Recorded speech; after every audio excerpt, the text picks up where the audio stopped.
I fell off my weight loss journey. And in today's video, I'm going to be sharing the things that I'm doing to get back on track and get back to how I felt back then. But first, I want to tell you my story of how I even started the weight loss journey and how I even fell off of it. So, about 4 years ago is when I found self improvement. It's when I found God. And I started lifting. I started working out. I did a lot of cardio. I was on the football team, so I had extra lifts, extra cardio to do, played games, whatever.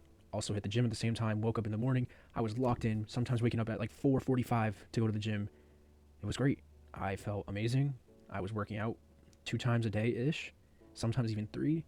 And I lost about 70 pounds and gained a little bit of muscle. I felt good, but I got complacent. I got too comfortable. I forgot the things that got me to that position in the first place. And since that moment, it was about a year and a half ago now, I've been slowly trending back towards my heavier weights. And since then, I've actually gotten even heavier than when I started. Of course, I have some muscle, and I was working out the whole time, but my diet was really bad, and my habits were even worse. But I did go to the gym. That's the only thing that I have. There's a little bit of muscle under here. Recently, I've noticed, since the downtrend, maybe the last 3 weeks to a month, I've noticed it start to go better again. So I wanted to share the things that I'm doing to get back on track. The first thing I'm doing to get back on track is setting accomplishable goals. You see, when I started to get complacent, the whole reason wasn't because, but one of the main reasons was because I was setting goals for myself that were just highly unlikely for me to accomplish, and therefore when I failed the goals, I would then give up on myself completely. So that day, let's say I set a goal for go to the gym 25 times out of the month. If by day 10 of the month I already failed, I would then give up the rest of that month. Not give up completely, but I would not try as hard to accomplish my goal. So something I've done recently is setting accomplishable goals. Something like just go to the gym 3 times a week. Simple stuff. Just track your calories 3 times a week. The first goal I think I set was like the thing that brought me back. The goal that I set was literally, I think it was just track my calories once a week. Just from setting a simple goal like that, it got me back on track to do tracking calories again. It got me back on track to actually do the good habits, the easy habits, and I found myself doing it more and more. And then of course you can add on goals, make them a little bit harder every now and then, but set goals that are actually accomplishable. Something that you know you can do, and you might be able to do a little bit more, but make sure you could actually achieve them. Because that was a huge problem for me. And the whole time, I remember I have a journal documenting my last about a year and a half since I've basically started the downtrend is when I started journaling, which has no correlation, but the goals have a correlation that I wrote down in my journal. They have a correlation because I told myself to do, at one point in time, I had 8 things on my daily habit list that I had to do. 8 things. So imagine at the end of the day, when I don't have any of those things done, imagine how I felt. I felt like shit. So I wanted to stop and quit and give up that month.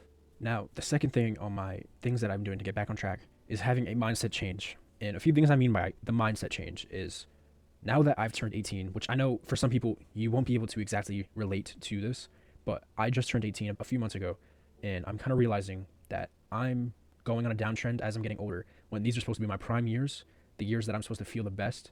So it's making me want to push myself harder to actually get to that dream physique so I could feel good during these prime years. Because when I'm 60 and I look back on these years, if I was fat this whole time from like 18 to like 25, imagine how bad I would feel about myself when I'm like 60 years old, like, oh, when I was in my prime, I couldn't even do the things that I wanted to because I was fat.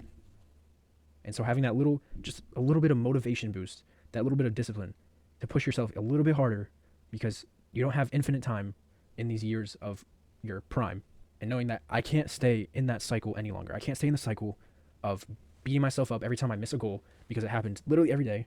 Like I said, I had 8 habits to do a day. What do you think happened? I could not do all 8 habits. There was maybe a day or 2 when I did it out of the whole month. So I beat myself up over and over and over again. So much so, I kept going on a downtrend, like I said, and I just couldn't stay in that cycle any longer.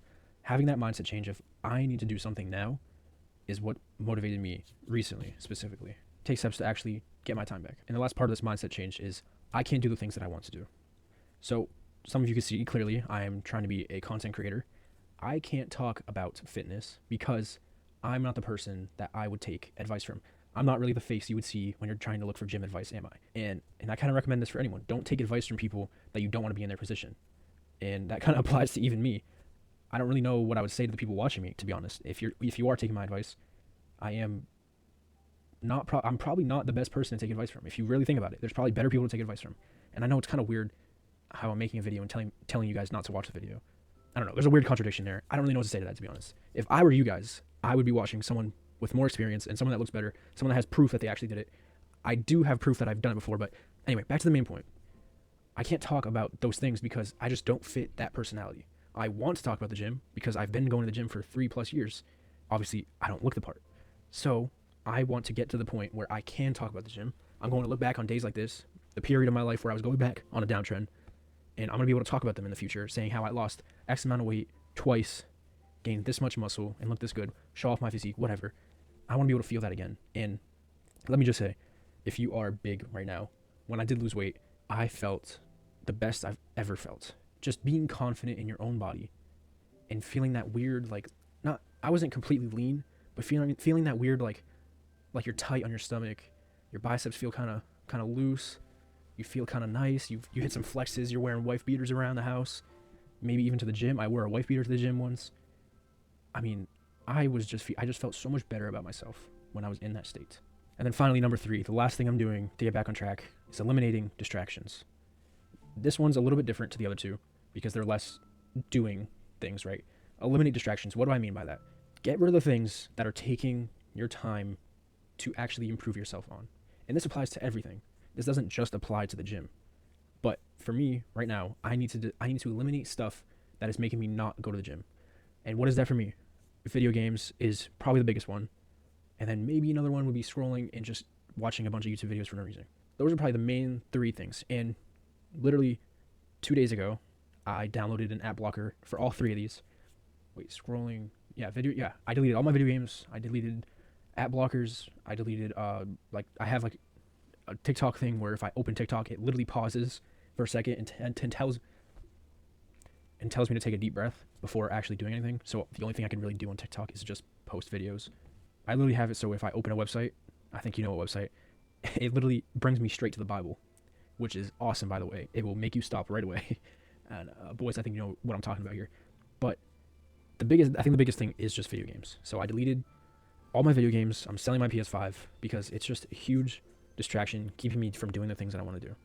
And that is weight loss, as well as other things. There's other things that take your time from doing stuff like making videos. Today, literally before this, I literally paused my app blocker so that I could watch YouTube and like eat. And then from doing that, it turned into like 30 minutes of just, eating and enjoying a video. I think everyone likes watching a video while they eat. And then I finished eating, and then I was still watching YouTube videos for another hour. It sucks. I turned the app blocker back on, and I just need to mentally, just eliminate, keep telling yourself that, and stop yourself from undoing your app blockers. It's kind of weird, but I really do encourage downloading an app blocker or anything like that. If you're not like posting content constantly, literally just delete the app or just make sure you can't get on the app at all.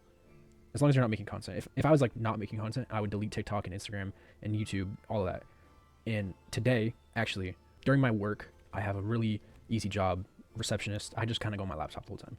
And today I've noticed, because I had the YouTube ad blocker on, I deleted all my phone games, so I literally couldn't do anything. And for some reason, today was the day where I felt the most focused ever. I made this video idea while I was there at work. It's kind of a weird job, but I can explain that another day. But yeah, eliminate distractions so you can have a clear goal, a clear focus on the right things, and you actually have time to do them. Hope this helps someone.